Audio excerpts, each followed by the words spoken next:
வணக்கம். இது ஐபிசி தமிழின் செய்தி நேரம். முதலில் தலைப்புச் செய்திகள்.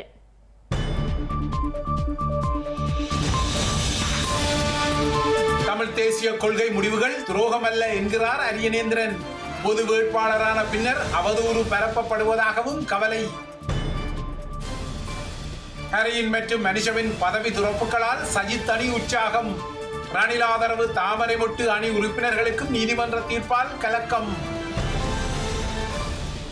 தேர்தல் ஆதாயத்துக்காக காணாமலாக்கப்பட்டோர் பணியகத்தின் விசாரணைகள் செயற்கை சுறுசுறுப்பில். எதிர்ப்புடன் போராடிய காணாமலாக்கப்பட்டோரின் உறவுகள். மன்னார் மருத்துவமனை விசாரணைகள் திசை திருப்பப்படுவதாக குற்றச்சாட்டு. இளம் அன்னையின் மரணத்தில் குற்றவாளிகளை காப்பாற்ற நகர்வு எனவும் விசனம். ரஷ்ய எல்லைக்குள் 35 கிலோமீட்டர் முன்னேறிய உக்ரைனிய ராணுவம். போர் விளைவுகளை ரஷ்யா உணர வேண்டும் என்கிறார் ஜெலன்ஸ்கி. பிரித்தானியாவில் இதுவரை 500க்கும் மேற்பட்டோர் வன்முறைகளில் கைது. கைதானவர்களில் காற்பங்கினர் 11 வயதினராக உள்ள அவலம்.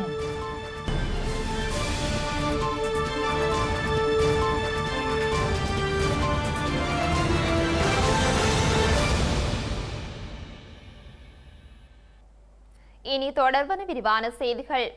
ஸ்ரீலங்காவின் அரசு தலைவர் தேர்தல் களத்தில் தமிழர் தரப்பில் பொது வேட்பாளராக அறிவிக்கப்பட்ட பின்னர் தன் மீது திட்டமிட்ட ரீதியில் சமூக வலைதளங்களில் அவதூறு பரப்பப்படுவதாக கவலை தெரிவித்துள்ள அரியநேந்திரன் தமிழ் தேசிய கொள்கையின் அடிப்படையில் ஒரு முடிவை எடுத்தது துரோகமா எனவும் கேள்வி எழுப்பியுள்ளார். இதுகுறித்து தனது சமூக வலைதளத்தில் ஒரு பதிவை இட்ட அவர் இவ்வாறாக தன் மீது அவதூறு பரப்பும் நபர்களை வஞ்ச புகழ்ச்சியான சொல்லாடல்களால் விமர்சித்துள்ளார். ஸ்ரீலங்காவில் இடம்பெறவுள்ள அரசு தலைவர் தேர்தலில் தமிழ் பொது வேட்பாளர் ஒருவரை நிறுத்தி வடகிழக்கு தமிழ் மக்களின் ஒற்றுமையை காட்ட வேண்டும் என்ற நோக்கில் பல பொது அமைப்பு பிரதிநிதிகளும் சில தமிழ் தேசிய கட்சிகளும் ஒன்றிணைந்து கடந்த 6 மாதங்களாக மேற்கொண்ட முயற்சிகளின் பின்னர் இறுதியாக தன்னை வேட்பாளராக நிறுத்த முடிவெடுத்த போது தமிழ் தேசிய கொள்கையின் அடிப்படையில் மட்டும் இந்த பொறுப்பை ஏற்றுக்கொண்டதாக தனது பதிவில் அரியநேந்திரன் குறிப்பிட்டுள்ளார். எனினும் நேற்று அதிகாரப்பூர்வமாக தனது பெயர் அறிவிக்கப்பட்ட பின்னர் சமூக வலைத்தளங்களில் தன் மீது திட்டமிட்ட ரீதியில் அவதூறுகள் பரப்பப்படுவதாகவும் துரோகி, கோமாளி, முட்டாள் என பல பட்டப்பெயர்கள் சுமத்தப்படுவதாகவும் குறிப்பிட்ட அவர் பிரதான வேட்பாளர்களான ரணில், சஜித், அனுரா, நாமல் போன்றவர்களை ஆதரிக்க துணை போகவில்லை என்பது ஒரு துரோகமா எனவும் வினா எழுப்பியுள்ளார். அத்துடன் 1976ஆம் ஆண்டு முதல் இன்று வரை 47 வருடங்கள் திசை மாறாமல், தடம் மாறாமல் பல கொலை அச்சுறுத்தல்கள், எச்சரிக்கைகள், புலனாய்வு விசாரணைகள், சொல்ல முடியாத பல துன்பங்களுடன் தமிழ் தேசிய கொள்கையுடன் தமிழ் தேசிய தேவை ஒன்றுக்காக ஜனாதிபதி வேட்பாளராக நிறுத்தப்பட்டதும் ஒரு துரோகமா எனவும் குறிப்பிட்ட அவர் தமிழரசுக் கட்சியில் இருந்து கொண்டே தமிழரசுக் கட்சிக்கு வழக்கு போட்டவர்கள் இன்று மத்திய குழுவில் தியாகியாக இருப்பதாகவும் குற்றம் சாட்டியுள்ளார். இறுதியில் தமிழ் தேசிய கொள்கைக்காக வேட்பாளராக நியமிக்கப்பட்டது மட்டும் துரோகம் என்றால் அதற்கான தண்டனையை மனப்பூர்வமாக ஏற்பதற்கும் தான் தயாராகவே உள்ளதாகவும் பொது வேட்பாளர் அரியநேந்திரன் சுட்டிக்காட்டியுள்ளார். தமிழ் பொது வேட்பாளர் விடயத்தில் இலங்கை தமிழரசு கட்சி சார்ந்து எந்தவொரு முடிவையும் இதுவரை மேற்கொள்ளப்படவில்லை என நாடாளுமன்ற உறுப்பினர் ரா சாணக்கியன் தெரிவித்துள்ளார். தமிழரசு கட்சியின் முன்னாள் நாடாளுமன்ற உறுப்பினர் ப அரியநேந்திரன் தமிழ் பொது வேட்பாளராக களமிறக்கப்பட்டுள்ள நிலையில் கொழும்பில் வைத்து அவர் இதனை தெரிவித்துள்ளார். இலங்கை தமிழரசு கட்சியை பொறுத்தளவிலே இந்த தமிழ் வேட்பாளர் என்ற விடயத்தை பற்றி கட்சியாக நாங்கள் எந்தவித தீர்மானமும் இதுவரைக்கும் எடுக்கவில்லை. இலங்கை தமிழரசு கட்சியை சேர்ந்த ஒரு வேட்பாளர் களம் இறங்க மாட்டார். அதாவது இலங்கை தமிழரசு கட்சியாக நாங்கள் ஒரு வேட்பாளரை முன்னிறுத்துறது இல்லை என்றது பொதுவாக தெரிஞ்ச விடயம். ஆனால் தமிழரசு கட்சி என்றது ஒரு பொது வேட்பாளர் என்ற விடயம், ஒரு தமிழ் வேட்பாளரை பற்றி நாங்கள் என்ன விடயத்தை நாங்கள் முடிவெடுக்க போகிறோம் என்றது எதிர்வரும் ஞாயிற்றுக்கிழமை 11ஆம் தேதி தமிழரசு கட்சியினுடைய மத்திய செயற்குழு கூட்டம் வவுனியாவிலே கூட இருக்கின்றோம். அந்த மத்திய செயற்குழுவிலே நாங்கள் இந்த விடயம் தொடர்பாக ஒரு இறுக்கமான முடிவை நாங்கள் எடுப்போம். ஆனால் இந்த பொது வேட்பாளர் என்ற விடயத்திலே பெயரொன்று அறிவிக்கப்பட்டிருக்கின்றது. அந்த பெயர் அறிவிக்கப்பட்ட நபர் மட்டக்களப்பு மாவட்டத்தினுடைய முன்னாள் பாராளுமன்ற உறுப்பினரும் அத்தோடு இலங்கை தமிழரசு கட்சியினுடைய ஒரு உறுப்பினரும் தான். அந்த வகையிலே கட்சியினுடைய தீர்மானம் எந்த தீர்மானம் என்று ஒரு தீர்மானம் எடுக்கிறதுக்கு முன்பாகவே அவர் அந்த இடத்திலே தான் தமிழரசு கட்சி மன்னிக்கோடும் தான் பொது வேட்பாளர் என்ற விடயத்திலே அவருடைய பேர் இப்போ அறிவிக்கப்பட்டிருக்கு. அந்த வகையிலே கட்சி ஒரு தீர்மானம் எடுக்கிறதுக்கு முன்பாகவே அவர் இந்த முடிவை அறிவித்திருக்கிறார்கள். அந்த விடயம் தொடர்பாகவும் நான் எதிர்பார்க்கின்றேன் தமிழரசு கட்சியுடைய மத்திய செயற்குழு கூட்டத்திலே இது தொடர்பாகவும் நாங்கள் பேச வேண்டும். ஏனென்றால் கட்சி தீர்மானம் எடுத்ததுக்கு பிற்பாடு பொது வேட்பாளர் என்ற விடயத்திலே போகிறதுன்றது உண்டு. ஆனால் அதுக்கு முன்பாகவே அவர் பொது வேட்பாளர் போனது இது கட்சியினுடைய முடிவு அல்ல. இலங்கையில் ஜனாதிபதி தேர்தல் நடைபெறவுள்ள நிலையில் ஸ்ரீலங்கா உயர் நீதிமன்றம் வழங்கும் தீர்ப்புகளினால் அரசியல் பரப்புரைகள் ஏற்பட்டுள்ளன. அந்த வகையில் ரணில் ஆதரவு நாடாளுமன்ற உறுப்பினர்கள் இருவர் உறுப்புரிமை நீக்கப்பட்ட விடயம் நெருக்கடியை ஏற்படுத்தியுள்ளதாக கூறப்படுகின்றது. இதற்கமைய ஸ்ரீலங்கா அமைச்சர்களான மனுச நாணயக்கார மற்றும் ஹரின் பெர்னாண்டோ ஆகியோரின் கட்சி உறுப்புரிமையை இடைநிறுத்துவதற்கு ஐக்கிய மக்கள் சக்தி மேற்கொண்ட தீர்மானம் சட்டபூர்வமானது என உச்ச நீதிமன்றம் தீர்ப்பளித்துள்ளது. நீதிமன்றத்தின் இந்த தீர்ப்பு காரணமாக இருவரும் நாடாளுமன்ற மற்றும் அமைச்சர் பதவிகளை இழந்துள்ளனர். ஐக்கிய மக்கள் சக்தி ஊடாக நாடாளுமன்றத்திற்கு தெரிவு செய்யப்பட்ட மனுஷ நாணயக்கார மற்றும் ஹரின் பெர்னாண்டோ 2 பேரும் முன்னாள் ஜனாதிபதி கோட்டபாய ராஜபக்சவிற்கு ஆதரவு வழங்கி அமைச்சு பதவிகளை பெற்றுக் கொண்டனர். அதனைத் தொடர்ந்து நாட்டில் ஏற்பட்ட ஆட்சி மாற்றத்தின் பின்னர் ஜனாதிபதி ரணில் விக்ரமசிங்கவிற்கு ஆதரவு வழங்கி அமைச்சர்களாக நியமிக்கப்பட்டனர். ஹரின் பெர்னாண்டோ சுற்றுலா மற்றும் விளையாட்டுத்துறை அமைச்சராகவும், மனுஷ நாணயக்கார தொழில் மற்றும் வெளிநாட்டு வேலைவாய்ப்புகள் அமைச்சராகவும் நியமிக்கப்பட்டனர். இந்த நிலையில் ஐக்கிய மக்கள் சக்தி குறித்த இருவரையும் கட்சியின் உறுப்புரிமையிலிருந்து கடந்த ஆண்டு ஜூலை மாதம் இடைநிறுத்தியிருந்தது. ஐக்கிய மக்கள் சக்தியின் இந்த தீர்மானத்தை செல்லுபடியற்றதாக்கி உத்தரவிடுமாறு கோரி மனுஷ நாணயக்கார மற்றும் ஹரின் பெர்னாண்டோ ஆகியோர் உயர் நீதிமன்றில் மனு தாக்கல் செய்திருந்தனர். குறித்த மனு இன்றைய தினம் உயர் நீதிமன்றில் 3 அடங்கிய நீதி அரசர்கள் குழாம் முன்னிலையில் ஆராயப்பட்ட போது ஐக்கிய மக்கள் சக்தியின் தீர்மானம் சட்ட ரீதியானது என்று தீர்ப்பளிக்கப்பட்டு அவர்களின் மனுக்கள் நிராகரிக்கப்பட்டுள்ளன. ஸ்ரீலங்கா சுற்றுலாத்துறை மற்றும் காணி விளையாட்டு மற்றும் இளைஞர் விவகார அமைச்சர் பதவியில் இருந்து விலகுவதாக ஹரின் பெர்னாண்டோ தெரிவித்துள்ளார். ஸ்ரீலங்கா சுற்றுலா அமைச்சில் இன்று இடம்பெற்ற ஊடகவியலாளர் சந்திப்பின் போதே ஹரின் பெர்னாண்டோ இதனை உத்தியோகபூர்வமாக அறிவித்துள்ளார். அதே நேரம் ஸ்ரீலங்கா தொழில் மற்றும் வெளிநாட்டு வேலைவாய்ப்பு அமைச்சர் பதவியிலிருந்து தான் விலகுவதாக மனுஷ நாணயக்கார அறிவித்துள்ளார். ஸ்ரீலங்கா அமைச்சர்களான மனுஷ நாணயக்கார மற்றும் ஹரின் பெர்னாண்டோ ஆகியோரின் கட்சி உறுப்புரிமையை இடைநிறுத்துவதற்கு ஐக்கிய மக்கள் சக்தி மேற்கொண்ட தீர்மானம் சட்டபூர்வமானது என உச்ச நீதிமன்றம் இன்று தீர்ப்பளித்தது. ஐக்கிய மக்கள் சக்தியின் தேசிய பட்டியலில் ஹரின் பெர்னாண்டோ நாடாளுமன்றத்துக்கு தெரிவாகியிருந்ததை அடுத்து ஸ்ரீலங்காவின் சுற்றுலா, காணி, விளையாட்டு மற்றும் இளைஞர் விவகார அமைச்சராக நியமிக்கப்பட்டார். அத்துடன் ஐக்கிய மக்கள் சக்தியை பிரதிநிதித்துவப்படுத்தி மனுஷ நாணயக்கார காலி மாவட்டத்திலிருந்து கடந்த நாடாளுமன்ற தேர்தலின் ஊடாக நாடாளுமன்றத்திற்கு தெரிவாகியதோடு ஸ்ரீலங்கா தொழில் மற்றும் வெளிநாட்டு வேலைவாய்ப்பு அமைச்சராக அவர் நியமிக்கப்பட்டார். இந்த நிலையில் நீதிமன்றத்தின் உத்தரவை தொடர்ந்து தங்கள் அமைச்சு பதவிகளில் இருந்து விலகுவதாக மனுஷ நாணயக்கார மற்றும் ஹரின் பெர்னாண்டோ ஆகியோர் அறிவித்துள்ளனர்.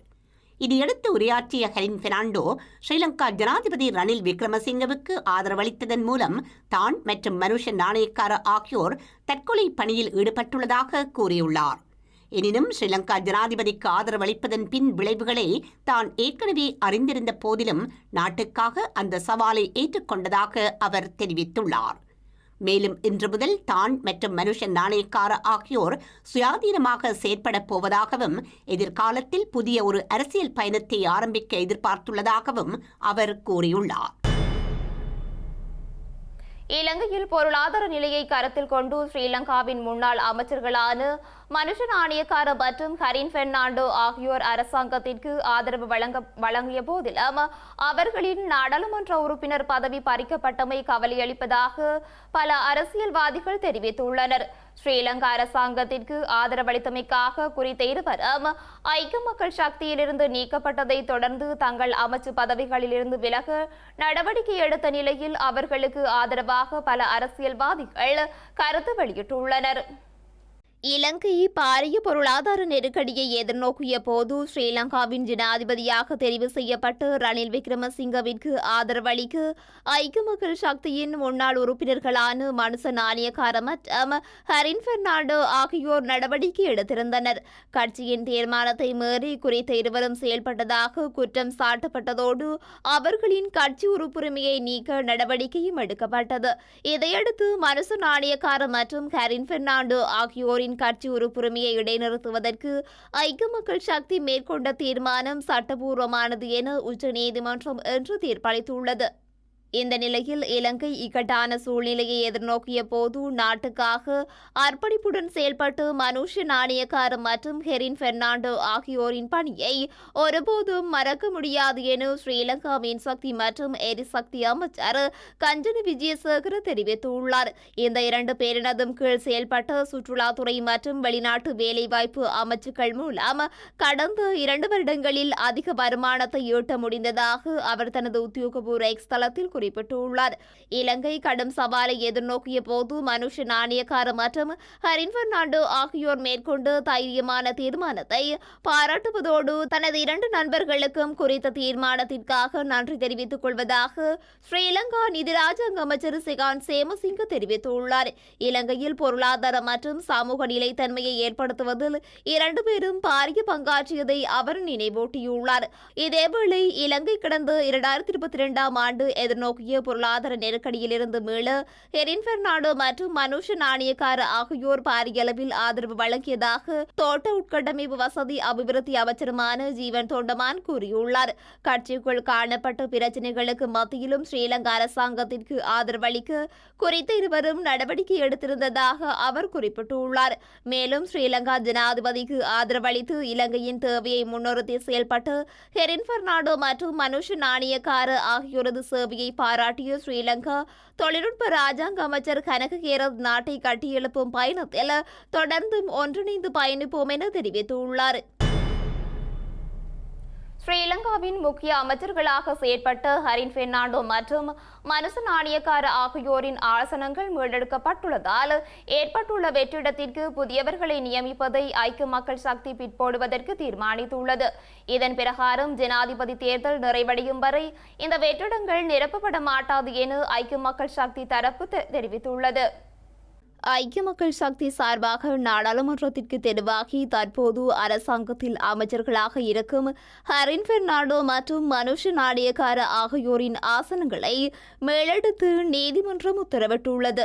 இந்த நிலையில் இந்த வெற்றிடத்திற்கு தேசிய பட்டியலூடாக முன்னாள் நாடாளுமன்ற உறுப்பினர் கிருணிகா பிரேமச்சந்திரவை நியமிப்பதற்கு ஐக்கிய மக்கள் சக்தி தீர்மானித்துள்ளது. எனினும் இந்த தீர்மானத்தை மேற்கொள்வதற்கு தற்போது ஐக்கிய மக்கள் சக்திக்கு ஆதரவாக செயற்பட்டு வரும் முன்னணி ஊடகம் ஒன்று எதிர்ப்பு தெரிவித்துள்ளதாக கூறப்படுகின்றது. கிருணிகா பிரேமச்சந்திரவை நாடாளுமன்றத்திற்கு நியமித்தால் தமது ஊடக வலையமைப்பின் ஆதரவு இடைநிறுத்தப்படும் எனவும் அதன் தலைவர் ஒருவர் தெரிவித்துள்ளதாக தகவல் வெளியாகியுள்ளது. இந்த நிலையிலேயே கிருணிகா பிரேமச்சந்திரவை நாடாளுமன்ற உறுப்பினராக நியமிக்கும் நடவடிக்கையை ஜனாதிபதி தேர்தல் நிறைவடையும் வரை ஐக்கிய மக்கள் சக்தி தாமதப்படுத்தியுள்ளது. இலங்கையில் எந்த கட்சியை சேர்ந்தவர்களாக இருந்தாலும் பட்டினி என்பது பாகுபாடற்றது என தெரிவித்து ஸ்ரீலங்கா ஜனாதிபதி ரணில் விக்ரமசிங்கே மக்களின் சுமையை குறித்து அடுத்த தலைமுறைக்கு வலுவான பொருளாதாரத்தை கொண்ட நாட்டை கட்டியெழுப்ப உதவுமாறு இலங்கையில் உள்ள அனைத்து பெண்களிடமும் கேட்டுக்கொண்டுள்ளார்.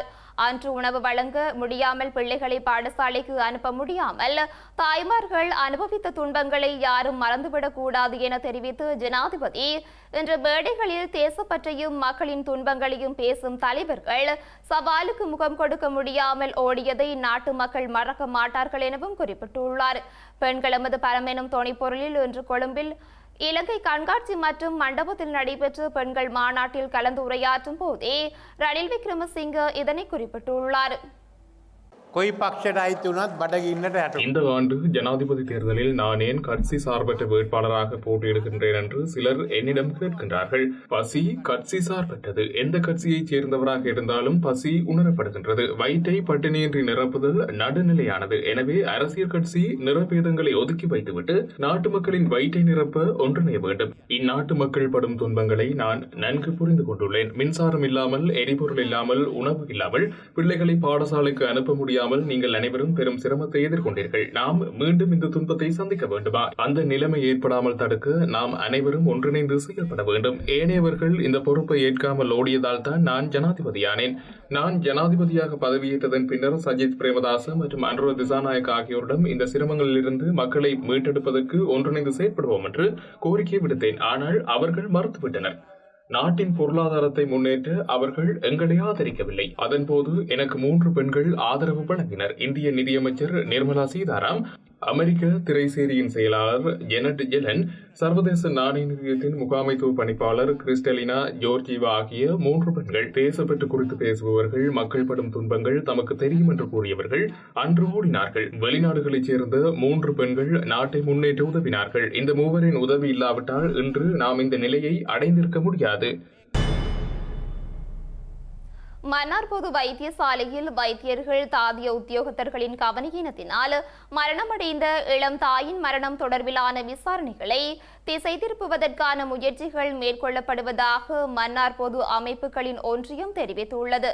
முறையான நீதியை வழங்குவதிலிருந்து பின்வாங்கினால் மருத்துவ மாபியாக்களுக்கு எதிராக போராட்டம் முன்னெடுக்கப்படும் என இன்று இடம்பெற்ற ஊடக சந்திப்பில் மன்னார் பொது அமைப்புகளின் ஒன்றியம் சுட்டிக்காட்டியுள்ளது. 5 பொறிமுறையில் விசாரணைகள் முடிவுற்றுவிட்டன. இன்னும் பூர்வாங்கமான அறிக்கை வெளிவரவில்லை. ஆனாலும் இவர்கள் இந்த விசாரணையை வேறு ஒரு கோணத்தில் திசை திருப்புவதாகவே எங்களுக்கு நம்பத்தகுந்த தகவல்கள் தெரிவிக்கின்றன. வைத்தியசாலை தரப்பினதும் பிராந்திய சுகாதார சேவைகள் பணிப்பாளருடைய விசாரணையும் கள அறிக்கையும் ஒரு விதமாகவும், மாகாண சுகாதார அமைச்சினுடைய விசாரணை இன்னொரு விதமாகவும், நேற்று நடைபெற்ற மத்திய அரசினுடைய விசாரணை அறிக்கை விடயம் சரியாக இன்னும் வெளிவரவில்லை. ஆகவே மாகாண சுகாதார அமைச்சினுடைய அறிக்கை இந்த கொலையில் சம்பந்தப்பட்டவர்களை அல்லது சம்பந்தப்பட்டவர்கள் என சந்தேகிக்கக்கூடிய அதிகாரம் மிக்கவர்களை காப்பாற்றுகின்றதாகவே அமைந்திருப்பதாக எங்களுக்கு நம்பத்தகுந்த தகவல்கள் தெரிவிக்கின்றன. அவர்களுடைய அந்த இறப்புக்கு உரிய இழப்பீடும் அவர்களுக்குரிய தண்டனையும் கொடுக்கப்பட வேண்டும். இந்த தண்டனை கிடைக்காத அல்லது தண்டனைக்குரிய வாய்ப்பு மறக்கப்படுகிற பட்சத்தில் இவர்களினுடைய மருத்துவத்துறையினுடைய ஏலவே குற்றஞ்சாட்டப்படுகின்ற போது எல்லோரையும் நாங்கள் சொல்லவில்லை, இந்த மருத்துவ அல்லது மாபியாக்கள் என்று சொல்லப்படுகின்ற ஒரு சில வைத்தியர்களையும் அவர்களுக்கு ஆதரவாக இருக்கக்கூடிய மருத்துவ சங்கங்களையும் அந்த மாகாண மத்திய அமைச்சினுடைய விசாரணை அதிகாரிகளுக்கு எதிராகவும் நாங்கள் அடுத்த கட்ட போராட்டத்தை நிகழ்த்த வேண்டிய நிர்பந்தத்துக்குள் அவர்களாகவே வலிந்து தள்ளியிருக்கிறார்கள். காணாமலாக்கப்பட்டோர் தொடர்பான அலுவலகத்தினால் மேற்கொள்ளப்படும் விசாரணைகளை தொடர்ச்சியாக நிராகரித்து வரும் காணாமலாக்கப்பட்டோரின் உறவுகளை தொலைபேசி மற்றும் கடிதங்கள் மூலம் இறுதிக்கட்ட பதிவுகள் என குறிப்பிட்டு வவுனியாவில் பதிவுகள் மேற்கொள்ளப்பட்டுள்ளன. இதன்போது எதிர்வரும் மாதம் நஷ்டஈடும் சான்றிதழும் வழங்கப்படும் எனவும் தெரிவிக்கப்பட்டதாக பதிவுகளை மேற்கொண்ட உறவுகள் தெரிவித்துள்ளது. வவுனியா பிரதேச செயலக மாநாட்டு மண்டபத்தில் காணாமலாக்கப்பட்டோர் தொடர்பான அலுவலகத்தின் பிரதானிகள் கலந்து கொண்டு காணாமலாக்கப்பட்டோரின் உறவினர்களிடம் இறுதிக்கட்ட பதிவுகளை மேற்கொண்டதோடு விடயங்களையும் கேட்டறிந்து கொண்டுள்ளனர். இதன்போது 62 பேருக்கு கடிதங்கள் தபால் மூலமாகவும் கிராம சேவையாளர் ஊடாகவும் அனுப்பப்பட்டு இந்த பதிவு நடவடிக்கைகளில் கலந்து கொள்ளுமாறு காணாமலாக்கப்பட்ட அலுவலகத்தினால் கோரிக்கை விடுக்கப்பட்டுள்ளது. ஸ்ரீலங்கா அரசாங்கத்தால் நீதி மறுக்கப்பட்ட நிலையில் சர்வதேச விசாரணையை வலியுறுத்தி தொடர்ச்சியாக போராட்டங்களை காணாமல் ஆக்கப்பட்டோரின் உறவினர்கள் சங்கம் மேற்கொண்டு வருகின்றது. அத்துடன் காணாமல் ஆக்கப்பட்டோர் தொடர்பான அலுவலகத்தினால் மேற்கொள்ளப்படும் விசாரணைகளையும் நிராகரித்து வருகின்றது. இவ்வாறான நிலையில் காணாமல் ஆக்கப்பட்டோர் தொடர்பான அலுவலகத்தினால் இறுதிக்கட்ட விசாரணை என குறிப்பிட்டு வவுனியாவில் பதிவுகள் மேற்கொள்ளப்பட்டுள்ளன. எதிர்வரும் மாதம் அளவில் காணாமல் ஆக்கப்பட்டோர் தொடர்பாக நஷ்டஈடும் சான்றிதழும் வழங்குவதற்கு காணாமல் ஆக்கப்பட்டோர் தொடர்பான அலுவலகம் நடவடிக்கை எடுத்திருப்பதாக பதிவுகளை மேற்கொண்ட உறவுகள் தெரிவித்துள்ளனர். அப்போ நான் தான் குடும்பத்தில் பிராமி, அதில் எனக்கு நேரம் இல்லை, வாரதும் இல்லை. இது கடைசி விசாரணை ஒரு கலந்து கொள்ளும் என்று சொன்னவர்கள் தான் இங்கே வந்து நான் இப்போ சாட்சி கொண்டு வர சொன்னது, இருக்கிற ஆவணங்களையும் கொண்டு வர சொன்னது. அப்புறம் கேட்டு மற்ற சமாதான நீதவான்ற இது கிராம சேவையாளர் அங்கே இருக்கிறோம்னு உறுதிப்படுத்திய ஒரு கடிதம் இதெல்லாம் பண்ணி சாட்சியும் கொண்டு வர அதான் வந்து நிற்கிறேன். சாட்சிக்காக இதுக்கு வர சொன்ன அவர் வரையில் 3 மணி மட்டும் இருப்பினம் தானே, இதில் கலந்து கொண்டு போயிட்டால் இனிமேல் எங்களே கடிதம் அனுப்ப வேண்டாம்னு சொல்லி போட்டு போனால் பிரச்சனை இல்லை, நாங்களாம் மறந்துருக்கிறோம். இன்றைக்கு சொன்னவே என்னைய கடிதம் போட்டேன், எத்தனையோ தினம் கையெழுத்து வாங்கி ஃபோன் அக்கௌண்ட் நம்பர் வண்டி எல்லாம் அனுப்பி இப்போ நான் ஒரு வருஷத்துக்கு 20 வருஷம் காணாமல் போய் 21 வருஷம் ஆச்சு மருமகன் காணாமல் போய் வந்து சொல்ல இந்த நாளைக்கு வாங்க இன்றைக்கு வாங்க நாளைக்கு வாங்கன்னு இப்படியே நானும் வேலை வெட்டிக்கு போகாமல் அந்த பிள்ளைய வேலை கஷ்டப்பட்டு தான் வேலை செஞ்சேன். அந்த பிள்ளைகளுக்கு காணி இல்லை பூமி இல்லை, அந்த காணாமல் போன வச்சு நான் இப்போ அம்மா கறித்தானே அவர் காணாமல் போயிட்டு இப்போ 22 வயசு ஆச்சு. அது ஒரு பொம்பளை பிள்ளைய நான் வச்சு கொண்டிருக்கிறேன். இது இவங்க தருவாங்கன்னு எனக்கு நம்பிக்கை இல்லைப்பா, சும்மா என்னத்துக்கு தராங்கன்ட்டு நாங்கள் டெய்லி வந்து அலையினோம். இப்போ கடைசியாக சொல்கிறாங்க வார மாதம் 2 லட்சம் வருமா எங்களுக்கு. நான் அதெல்லாம் ஒன்றுமே கதைக்கவும் இல்லை, அதுக்கு போனது போகட்டும் பேசாமல் இருப்போம். இதுக்கு போல காய்ச்சி என்ன செய்யறது. வவுனியாவில் காணாமலாக்கப்பட்ட உறவினர்களால் OMB எனப்படும் காணாமல் போனோர் தொடர்பான அலுவலகத்தின் பெயர் பலகைக்கு தக்காளி பழத்தினால் எறிந்து வினோதமான முறையில் போராட்டம் ஒன்றினை முன்னெடுத்துள்ளனர். வவுனியாவில் காணாமல் போனோர் தொடர்பான அலுவலகத்தினால் இன்று முன்னெடுக்கப்பட்ட விசாரணைக்கு எதிர்ப்பு தெரிவித்து குறித்த போராட்டம் இடம்பெற்றுள்ளது. வவுனியாவில் தொடர் போராட்டத்தில் ஈடுபட்டு வரும் காணாமல் ஆக்கப்பட்டோரின் உறவினர்கள் இன்று கவனஈர்ப்பு போராட்டம் ஒன்றை முன்னெடுத்திருந்தனர். குறித்த போராட்டமானது வவுனியாவில் பிரதான தபாலகத்திற்கு அருகாமையில் தொடர் போராட்டத்தில் ஈடுபட்டு வரும் கொட்டகைக்கு முன்பாக முன்னெடுக்கப்பட்டிருந்தது. போராட்டத்தின் போது காணாமல் ஆக்கப்பட்டோர் தொடர்பான அலுவலகத்தின் பெயர் பலகை பொறிக்கப்பட்ட பதாகைக்கு தக்காளி பழத்தினால் எறிந்து தமது எதிர்ப்பினையும் தெரிவித்திருந்தனர். போராட்டக்காரர்கள் அமெரிக்க மற்றும் ஐரோப்பிய ஒன்றிய கொடிகளை ஏந்தியிருந்ததோடு 2 லட்சம் லஞ்சம் நாங்கள் கேட்கவில்லை, இலங்கையில் இடம்பெற்ற இனப்படுகொலைக்கு நீதியை கேட்கின்றோம் என்ற வாசகங்கள் அடங்கிய பதாகைகளையும் ஏந்தியிருந்தனர்.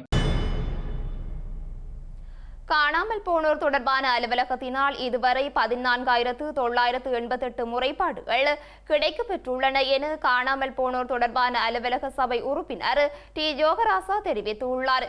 இன்று வவுனியா பிரதேச செயலகத்தில் காணாமல் ஆக்கப்பட்டுள்ளோர் தொடர்பான முறைப்பாடுகளை பதிவு செய்யும் செயற்பாடு இடம்பெற்றதன் பின்னர் ஊடகங்களுக்கு கருத்து தெரிவிக்கும் போதே அவர் இதனை தெரிவித்துள்ளார்.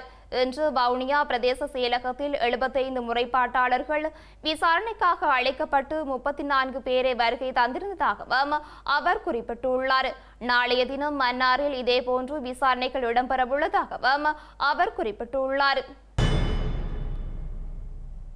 திருகோணமலை திரியாய் பகுதியில் பொதுமக்கள் படுகொலை செய்யப்பட்டதன் 39ஆம் ஆண்டு நிறைவை முன்னிட்டு இன்று திரியாய் வரத விக்னேஸ்வரர் ஆலயத்தில் விசேட பூஜை வழிபாடுகள் இடம்பெற்றுள்ளன. படுகொலை செய்யப்பட்ட மக்களுக்கான நீதி மறுக்கப்பட்ட நிலையில் அஞ்சலி நிகழ்வுகளும் இடம்பெற்றுள்ளன. 1985ஆம் ஆண்டு ஆவணி மாதம் 10ஆம் தேதி திரியாய் அகதி முகாமில் தஞ்சமடைந்திருந்த அப்பாவி பொதுமக்கள் 12 பேர் இலங்கை போக்குவரத்து சபைக்கு சொந்தமான பேருந்தில் ஏற்றிச் செல்லப்பட்டு கஜுவத்து எனும் இடத்தில் வைத்து சுட்டு படுகொலை செய்யப்பட்டனர். 1985ஆம் ஆண்டு இன அழிப்பு வன்முறை உச்சகட்டம் அடைந்திருந்த நிலையில் ஆடி மாதம் 5ஆம் தேதி திரியாய் கிராமத்துக்குள் புகுந்த ஆயுததாரிகளும் கொடிசார் உடை தரித்த காடியர்களும் திரியாய் கிராமத்தில் உள்ள வீடுகள் அனைத்தையும் தீக்கிரையாக்கியதுடன் சொத்துக்களையும் தீக்கிரையாக்கி அளித்தார்கள். இதையடுத்து திரியாய் கிராம மக்கள் பலர் கிராமத்தை விட்டு வெளியேறியதுடன் ஏனையோர் திரியாய் தமிழ் மகா வித்தியாலயத்தில் அகதிகளாக தஞ்சம் அடைந்திருந்தார்கள். இவர்கள் மீதே இந்த வன்முறை சம்பவம் இடம்பெற்றிருந்ததாக மக்கள் தெரிவிக்கின்றனர். இந்த நிலையிலேயே அவர்களின் 39ஆம் ஆண்டு நினைவு தினம் இன்று நினைவு கூறப்பட்டுள்ளது. படுகொலை செய்யப்பட்ட மக்களின் ஆத்ம சாந்தி வேண்டி பிரார்த்தனை நிகழ்வுகளும் இடம்பெற்றன. அவசர தேவைகளுக்காக மாத்திரம் கடவுச்சீட்டுக்கு விண்ணப்பிக்குமாறு ஸ்ரீலங்காவின் பொதுமக்கள் பாதுகாப்பு அமைச்சர் டிரானலஸ் கேட்டுக் கொண்டுள்ளார். சர்வதேச தரத்திற்கு ஏற்ப புதிய இலத்திரனியல் கடவுச்சீட்டை பெற்றுக்கொள்ளும் வகையில் அக்டோபர் மாதம் வரை காத்திருக்குமாறு அவர் மக்களிடம் கோரிக்கை விடுத்துள்ளார். சர்வதேச குடியியல் விமான போக்குவரத்து அமைப்பின் நியமனங்களை பூர்த்தி செய்யும் புதிய இலத்திரனியல் கடவுச்சீட்டை அறிமுகப்படுத்தும் பட்சத்தில் அது உலகளாவிய கடவுச்சீட்டு சுட்டனில் இலங்கையின் நிலையை மேம்படுத்தும் என ஸ்ரீலங்காவின் பொதுமக்கள் பாதுகாப்பு அமைச்சர் தெரிவித்துள்ளார். மேம்படுத்தப்பட்ட பாதுகாப்பு நடவடிக்கையை கொண்டு புதிய இலத்திரனியல் கடவுச்சீட்டு இந்த ஆண்டு அக்டோபர் இறுதிக்குள் வெளியிடப்படும் என்பதுடன் இது நாட்டின் கடவுச்சீட்டு குறியீட்டு தரவரிசையை கணிசமாக உயர்த்தும் என எதிர்பார்ப்பதாகவும் அவர் குறிப்பிட்டுள்ளார். தற்போது இலங்கையின் கடவுச்சீட்டு உலகில் 193வது இடத்தில் உள்ள போதிலும் இலத்திரனியல் கடவுச்சீட்டை வெளியிட்ட பின்னர் அதன் தரவரிசை 50க்கும் அதிகமான இடங்களால் உயர்வடையும் என டிரானலஸ் கூறியுள்ளார். புதிய கடவுச்சீட்டில் அனைத்து உரிமையாளர்களின் விவரங்களையும் பாதுகாப்பாக சேமித்து வைக்கும் மைக்ரோசாப்டில் உள்ளடங்கியிருக்கும் என்பதுடன் இது உலகெங்கிலும் உள்ள எந்தவொரு விமான நிலையத்திலும் எளிதாக பயன்படுத்தலாம் எனவும் அவர் குறிப்பிட்டுள்ளார். இலங்கையர்கள் தற்போதைய கடவுச்சீட்டில் எதிர்கொள்ளும் சிரமங்களை தாம் தனிப்பட்ட முறையின் அறிவேன் என்ற போதிலும் புதிய இலத்திரனியல் கடவுச்சீட்டு மூலம் விமான நிலைய சோதனைகளின் போது இலங்கையைச் சேர்ந்த மக்கள் இனி இதுபோன்ற பிரச்சனைகளை சந்திக்க மாட்டார்கள் எனவும் டிரானலஸ் சுட்டிக்காட்டியுள்ளார். கடந்த காலங்களில் வழங்கப்பட்ட கடவுச்சீட்டுகளில் 23% மாத்திரமே பயன்படுத்தப்பட்டதாகவும் மீதமுள்ளவை தேவை ஏற்படும் பட்சத்தில் பயன்படுத்துவதற்கென பெறப்பட்டதாகவும் அமைச்சர் டிரானலஸ் குறிப்பிட்டுள்ளார்.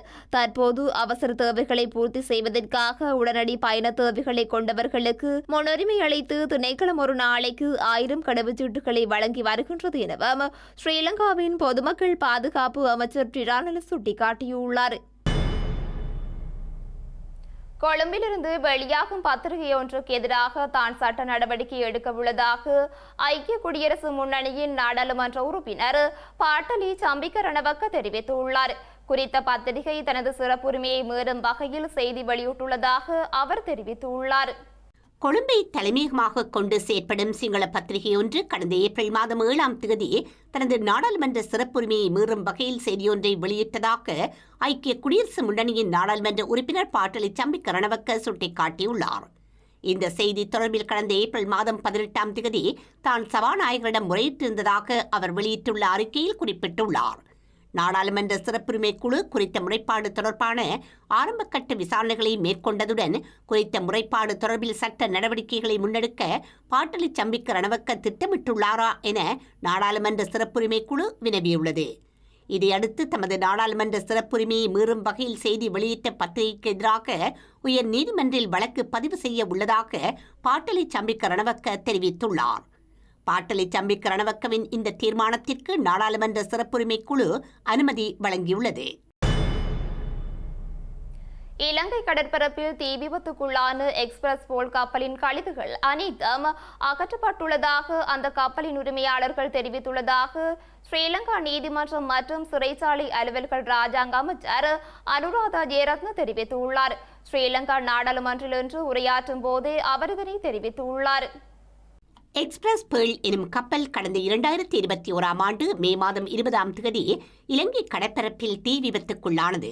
இதையடுத்து விபத்துக்குள்ளான கப்பலில் இருந்த பொருட்கள் மற்றும் அதன் கழிவுகள் இலங்கையின் கடற்பரப்பிலிருந்து நீக்க 2 கட்டங்களாக நடவடிக்கை எடுக்கப்பட்டதாக ஸ்ரீலங்கா நீதிமன்ற மற்றும் சிறைச்சாலை அலுவல்கள் ராஜாங்க அமைச்சர் அனுராதா ஜெயரத்ன சுட்டிக்காட்டியுள்ளார். இதன்படி கழிவுகளை கண்டுபிடிக்கும் நடவடிக்கை ஒரு கட்டமாகவும் அவற்றை நீக்கும் நடவடிக்கை 2வது கட்டமாகவும் முன்னெடுக்கப்பட்டதாக அவர் கூறியுள்ளார். இந்த நிலையில் இலங்கை கடற்பரப்பில் காணப்பட்ட எக்ஸ்பிரஸ் பேர்ல் கப்பலின் அனைத்து கழிவுகளும் தற்போது நீக்கப்பட்டுள்ளதாக அவர் தெரிவித்துள்ளார்.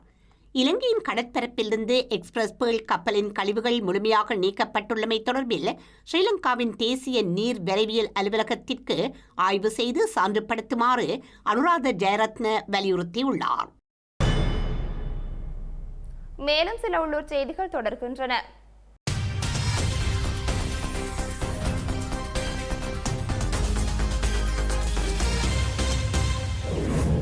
வரலாற்று சிறப்புமிக்க நல்லூர் கந்தசுவாமி ஆலய வருடாந்த மகோற்சவ திருவிழா இன்று கொடியேற்றத்துடன் ஆரம்பமாகிய நிலையில் தொடர்ந்து 25 நாட்கள் திருவிழா இடம்பெறவுள்ளது.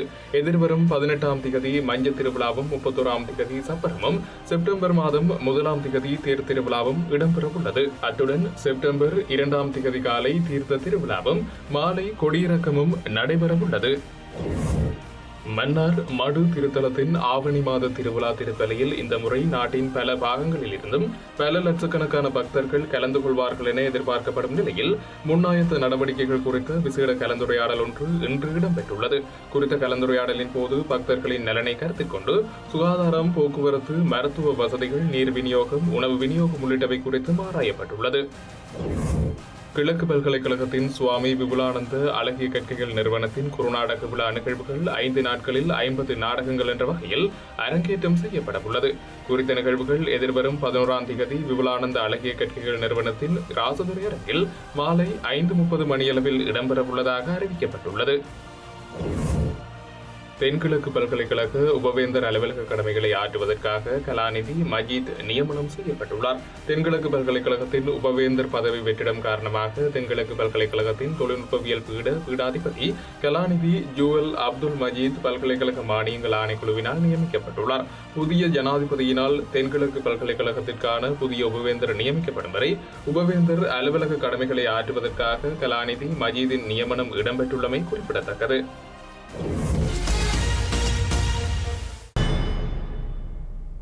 செய்திகளின் நிறைவாக இனி மீண்டும் தலைப்புச் செய்திகள்.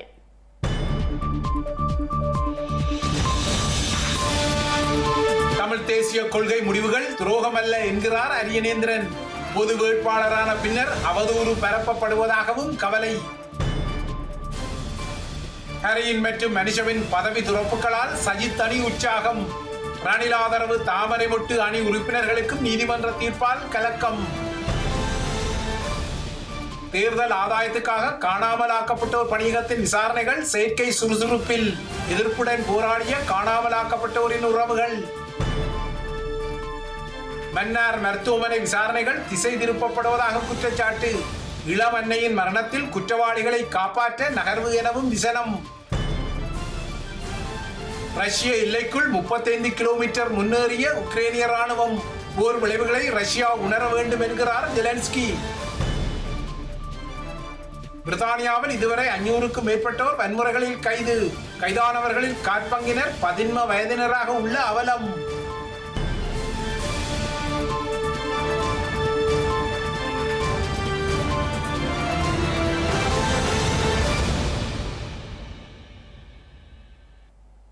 இத்துடன் ஐபிசி தமிழின் செய்தி நேரம் நிறைவடைகின்றது.